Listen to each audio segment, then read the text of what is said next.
17 de noviembre de 1983. Ginebra, Suiza. Las 11 de la mañana. El general Mahmoud Safwat Ali Bayoumi se ajustó la corbata frente al espejo del baño de la suite 512 del Hotel Intercontinental.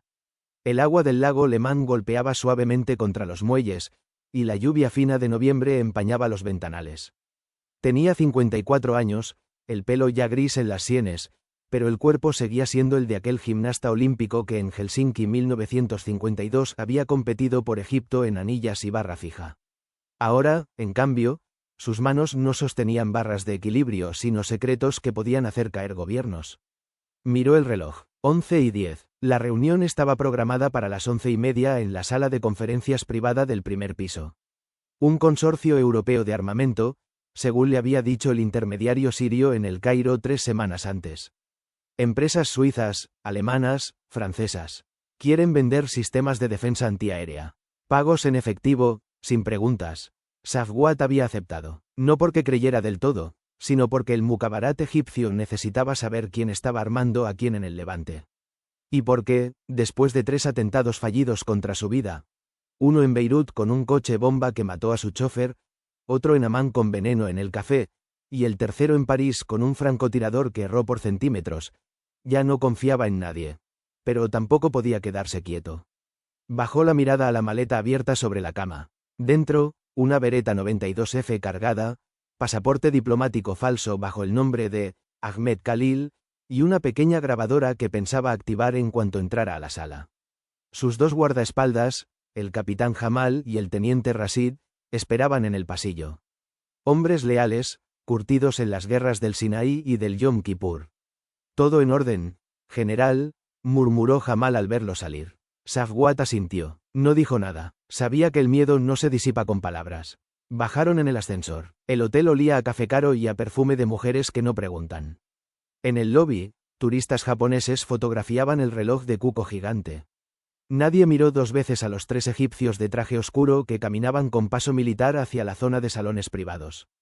Safwat sintió un leve cosquilleo en la nuca, el mismo que había sentido en 1973 cuando cruzó el canal de Suez con las primeras unidades de tanques. Instinto, nada más. Lo que no sabía, lo que nadie en El Cairo sabía, era que aquella reunión no existía.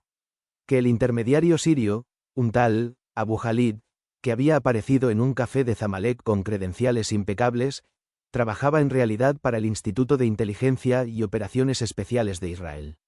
El Mossad, que la sala de conferencias había sido preparada durante meses, que en el sótano del hotel, disfrazados de técnicos de mantenimiento, esperaban 6 agentes del Kidon, la unidad de ejecución.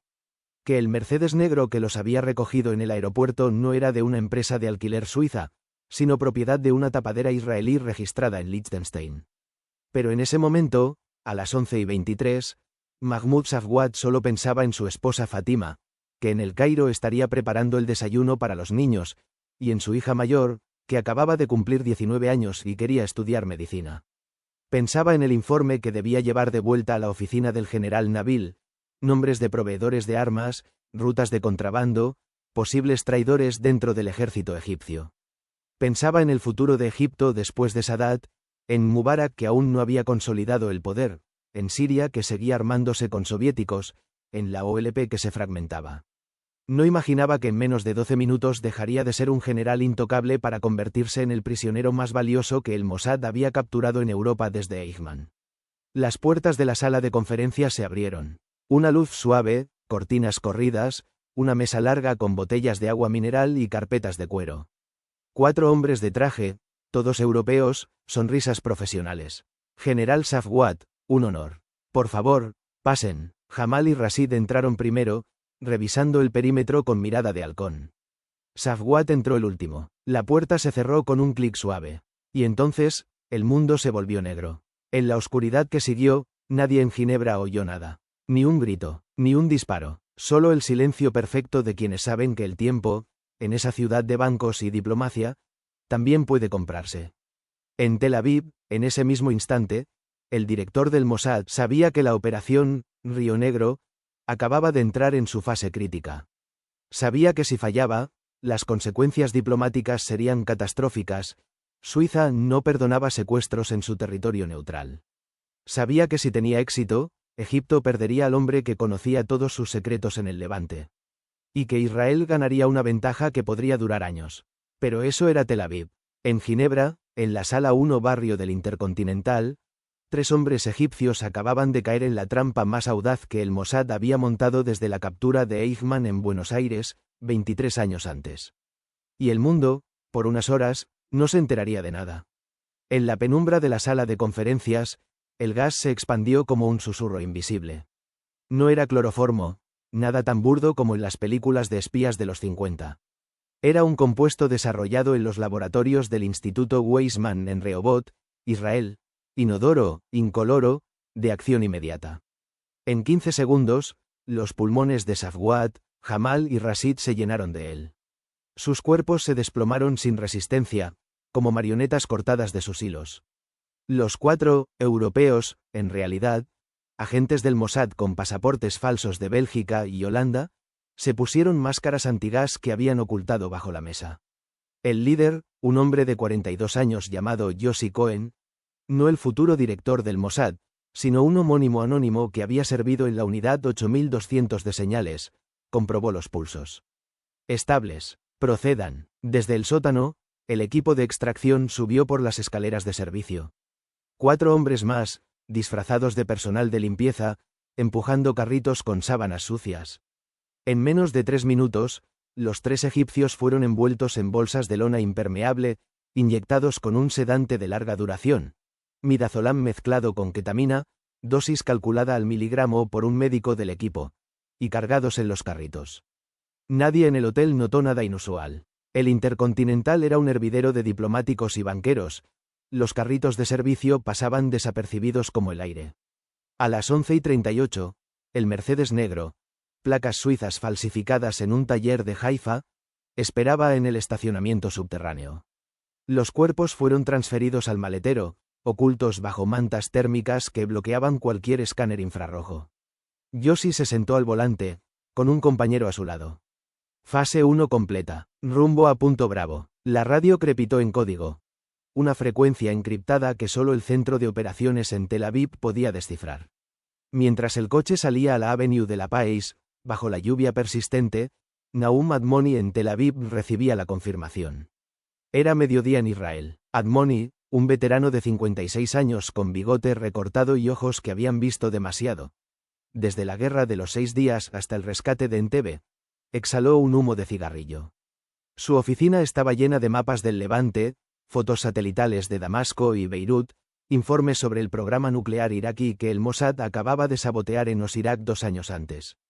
Pero esta operación era personal. Safwat no era solo un general egipcio, era el arquitecto de la red de inteligencia que había infiltrado agentes en Gaza y el Sinaí, alimentando a Hezbollah con datos sobre movimientos israelíes.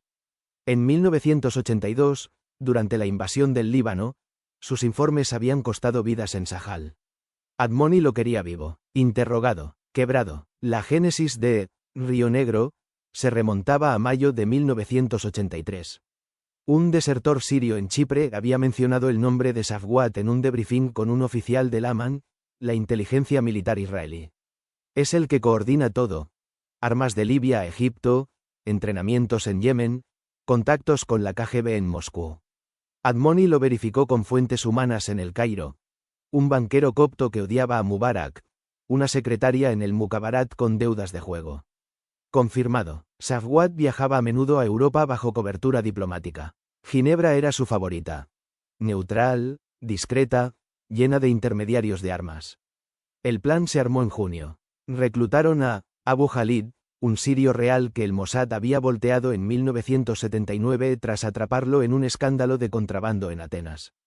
Lo enviaron al Cairo con una historia impecable.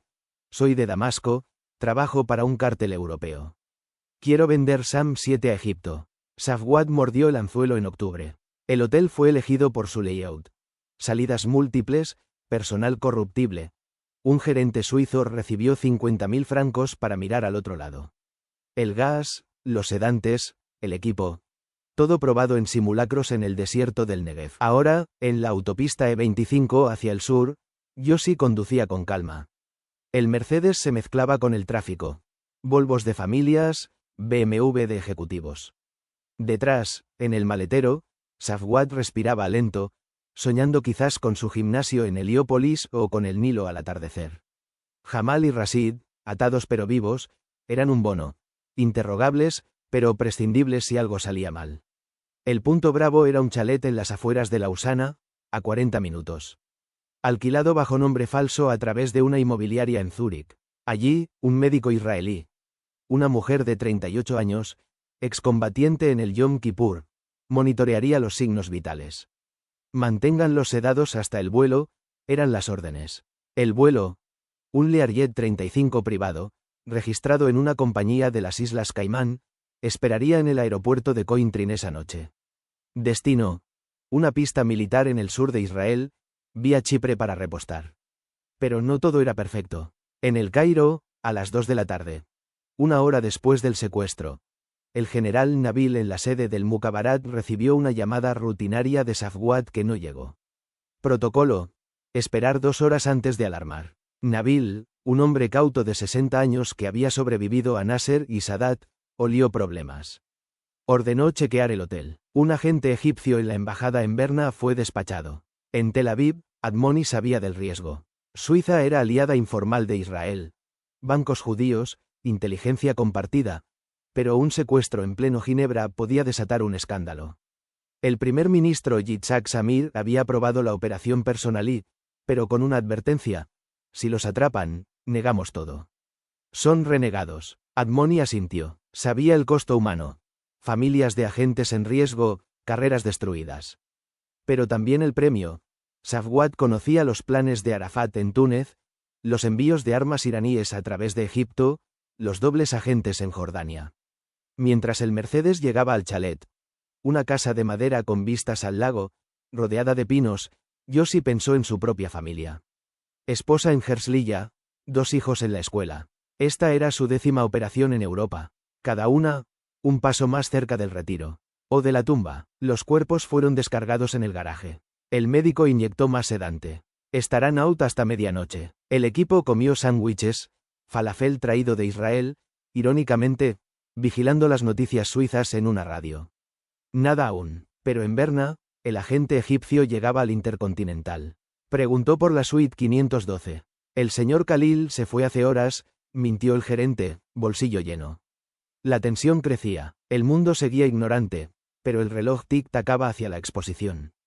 A las 3 de la tarde en Lausana, el chalet parecía una postal suiza. Nieve ligera en el techo, humo saliendo de la chimenea, vecinos paseando perros sin sospechar que dentro se ocultaba el epicentro de una crisis internacional. Yossi Cohen vigilaba desde la ventana del salón, rifle M16 corto oculto bajo el abrigo. El médico, una mujer llamada Miriam con manos firmes y ojos que no parpadeaban, ajustaba el gotero intravenoso en el brazo de Safwat. Su presión es estable, puede aguantar hasta el despegue. Los otros agentes, 2 ex-comandos de Sayeret Matkal, uno especialista en comunicaciones, jugaban cartas en la cocina, pero sus oídos estaban en la radio. Esperaban la señal para mover. En Berna, el agente egipcio, un teniente llamado Karim, de 29 años, con experiencia en vigilancia en París, entró al Intercontinental con credenciales de la embajada. Preguntó por la sala de conferencias. El gerente, sudando bajo su traje impecable, negó cualquier reunión. No hay registro, señor. Karim insistió, subió a la suite 512. Vacía, maleta intacta, pero el general desaparecido. Llamó a El Cairo. Secuestro confirmado. Posibles israelíes o sirios. El general Nabil, en su despacho con vistas al Nilo, maldijo en voz baja. Ordenó alertar a Interpol, pero discretamente. Egipto no quería publicidad sobre sus espías en Europa. Mubarak, informado esa misma tarde, frunció el ceño. Encuéntrenlo, vivo. En Tel Aviv, Admoni recibía actualizaciones cada 15 minutos. El Learjet estaba listo en Cointrin, piloto israelí disfrazado de ejecutivo canadiense. Pero un problema surgió: niebla en Ginebra. El aeropuerto retrasaba vuelos. 2 horas de demora, reportó el controlador de la operación desde un café en Lausana. Admoni aplastó otro cigarrillo. Cada minuto extra era un riesgo. Inteligencia suiza, el NDB, podía oler algo. Tenían informantes en hoteles. Y los egipcios, con su embajada en Berna, movilizaban contactos. Dentro del chalet, Safwat comenzó a agitarse. El sedante perdía efecto. Miriam inyectó una dosis menor. No queremos matarlo. Jamal y Rashid, atados en el sótano, murmuraban oraciones. Uno de los agentes, un joven de 24 años llamado Abi, recién salido de la academia del Mossad en Glilot, los vigilaba. Abi pensaba en su hermano, muerto en el Líbano en 1982 por un misil guiado por inteligencia egipcia. Estos bastardos pagan hoy, pensó, pero las órdenes eran claras, no daño permanente. Interrogatorios en Israel, no venganza. La operación, Río Negro, no era solo un secuestro, era una declaración. Desde la fundación del Mossad en 1949 por Reuben Shiloah, Israel había perfeccionado el arte de las extracciones audaces. Eichmann en 1960, los científicos alemanes en Egipto en los 60, los rehenes de Entebbe en 1976.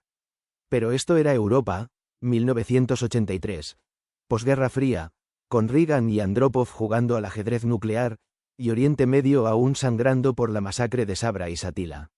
Egipto, firmante de Camp David en 1979, era aliado nominal de Estados Unidos, pero sus espías seguían tejiendo redes anti-israelíes.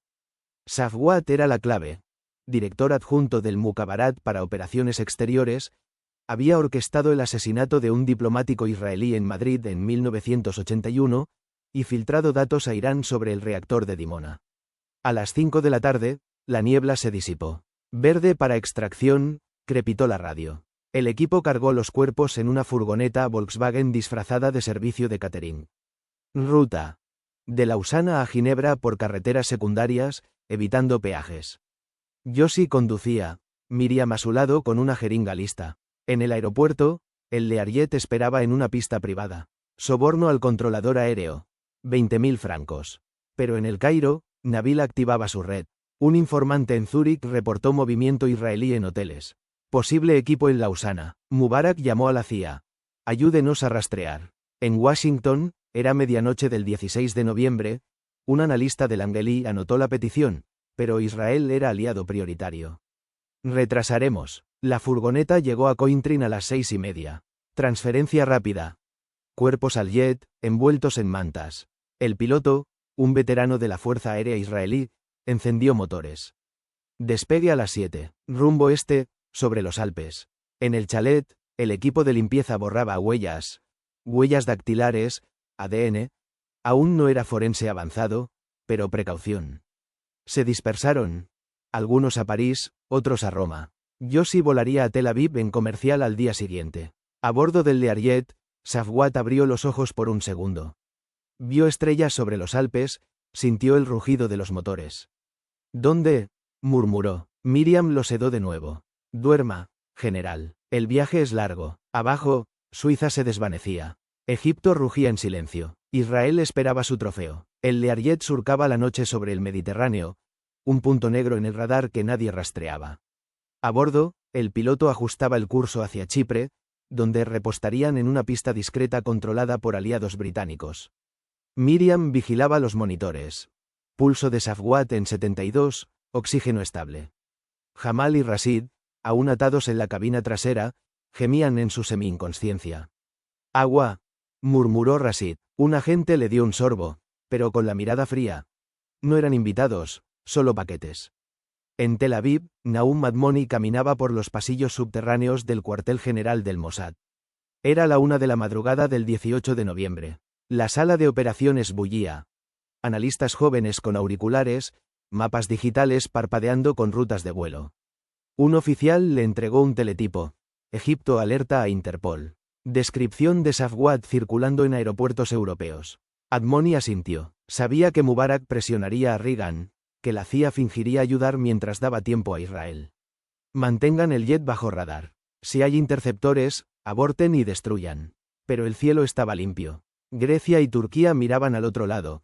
Deudas pendientes de inteligencia compartida. Safwat despertó brevemente sobre el Egeo.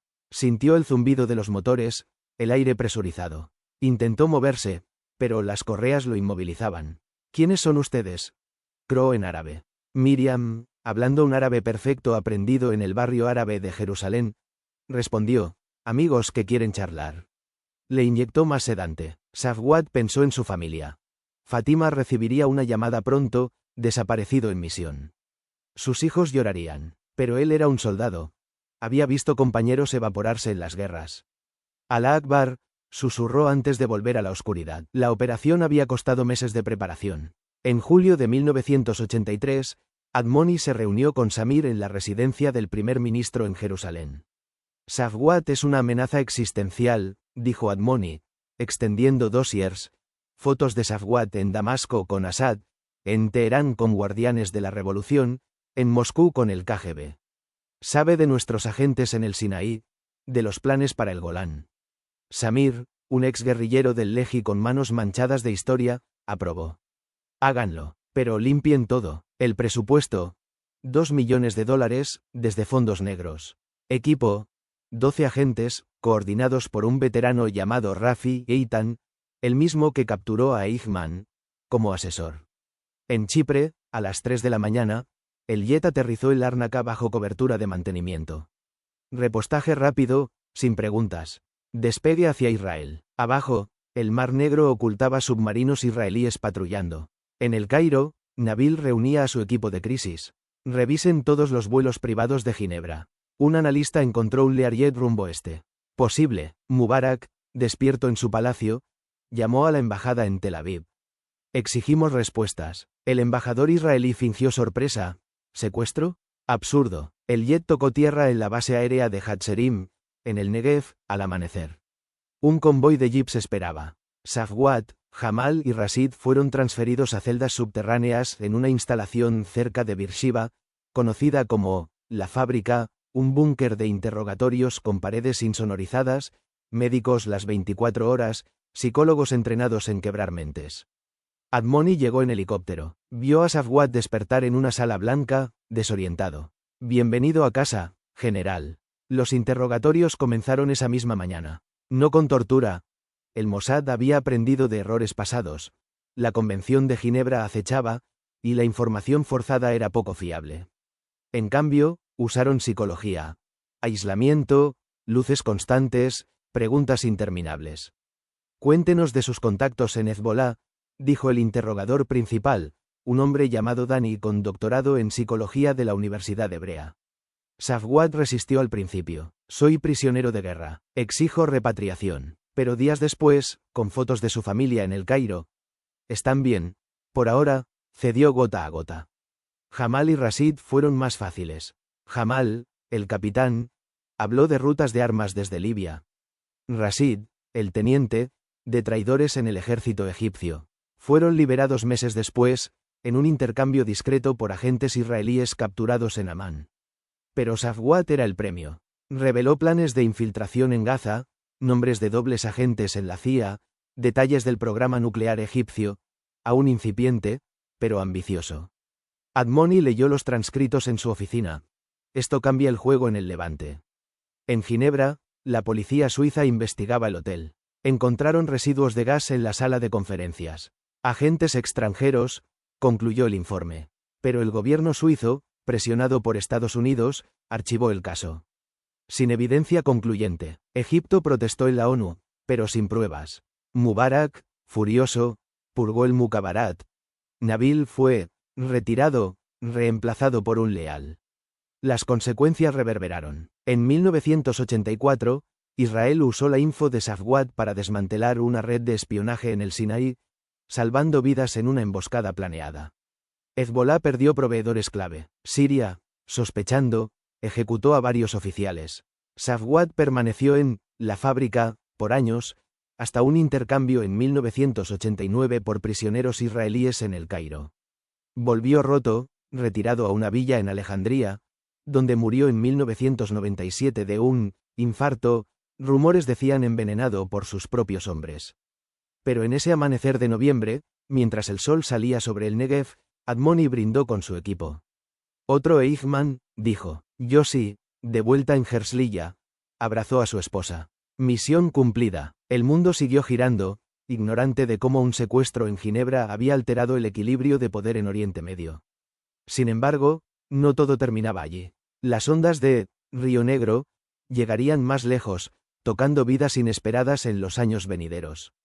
Las ondas de Río Negro se extendieron como raíces invisibles bajo la arena del desierto, tocando vidas que nadie en Tel Aviv o El Cairo podía prever.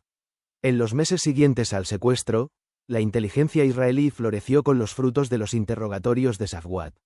En febrero de 1984, basados en sus confesiones, el Mossad desarticuló una célula de Hezbollah en Beirut que planeaba un atentado contra la embajada israelí en París.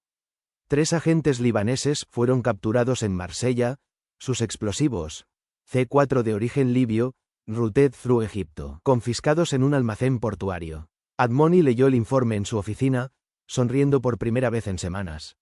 Safwat nos dio el mapa, murmuró a su adjunto. Pero el costo humano se revelaba en capas. En El Cairo, Fatima, la esposa de Safwat, envejeció 10 años en un mes. Las noches las pasaba en vela, mirando el teléfono que no sonaba, mientras sus hijos, la hija mayor ahora en la universidad, los menores en la escuela, preguntaban por su padre con ojos grandes de miedo. Mubarak, en una reunión privada con su gabinete, ordenó una caza de brujas interna, encontrar a los traidores que lo vendieron. 12 oficiales del Mukhabarat fueron arrestados, interrogados en las mismas celdas que Safwat había supervisado. 2 no salieron vivos. Nabil, el ex jefe, desapareció en un accidente de auto en la carretera a Alejandría. Rumores decían que sabía demasiado sobre los tratos de Mubarak con los soviéticos. En Israel, Yossi Cohen regresó a operaciones de bajo perfil, pero las pesadillas lo seguían.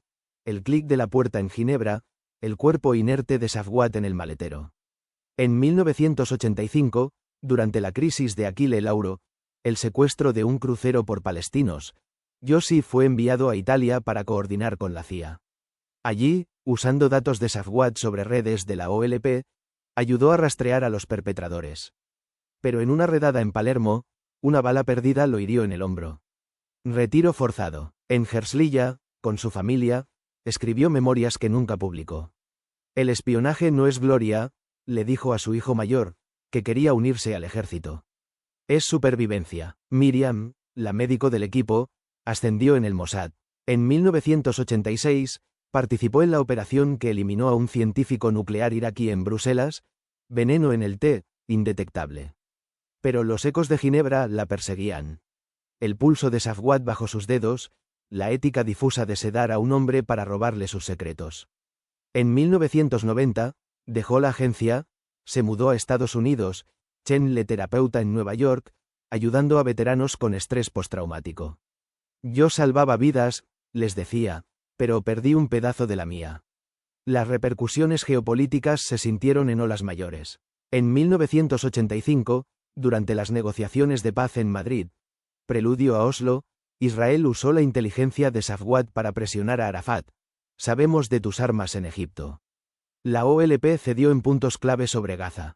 Siria, paranoica, purgó su inteligencia.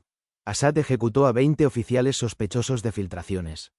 Irán, al enterarse por canales backdoor, reforzó su programa nuclear, acelerando lo que culminaría en tensiones décadas después.